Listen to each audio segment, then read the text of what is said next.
Box office. All right, so Barbie's still killing it, of course. Very much killing it. So let's look at some of these numbers. Haunted Mansion went...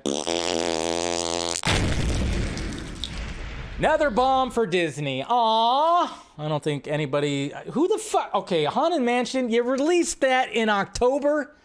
Ugh, you released it on October. What are you doing? You're not Christopher Nolan. Okay, but of course Barbie only had a 42.6% drop. Oppenheimer only had a 43.4% drop.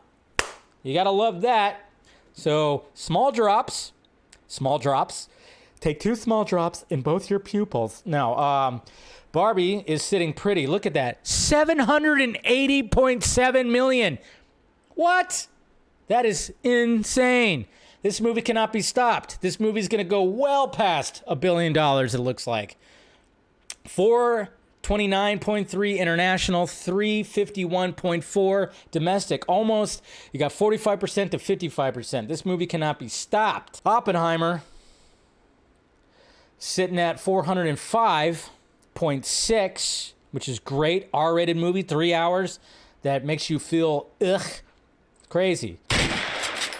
Not looking good. Yeah. Nobody wanted to see this. Again, it was like, what? What is this? What is going on here? 24 million domestic. Okay. 9.1 million worldwide. I knew no one who wanted to see this movie. I didn't really want... I was going to see Talk to Me.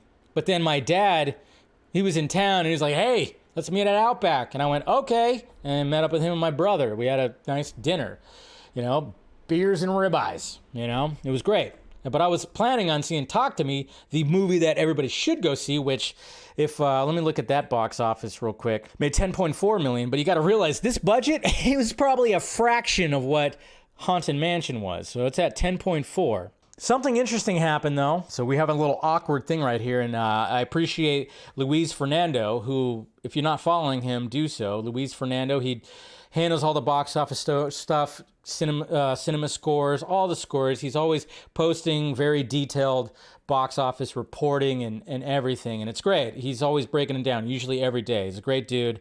But this is what he reported today when it came to Barbie in Japan.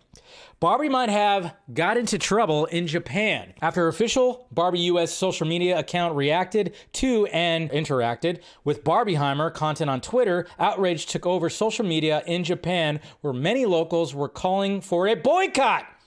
A notes being added over memes. So this is what happened right here. Barbenheimer poster, art by Steve Reeves Art. It's going to be summer. It's going to be a summer to remember. So that's what Barbie movie did.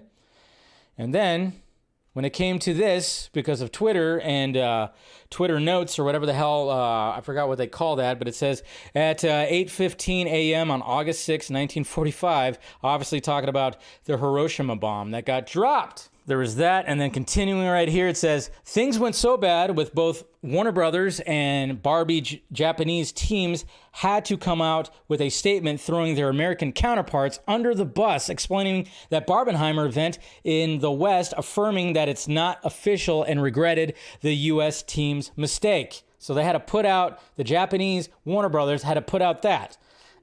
Somebody just made a PR mistake. And then finally rounding it up, it says Barbie's Japanese team called the U.S.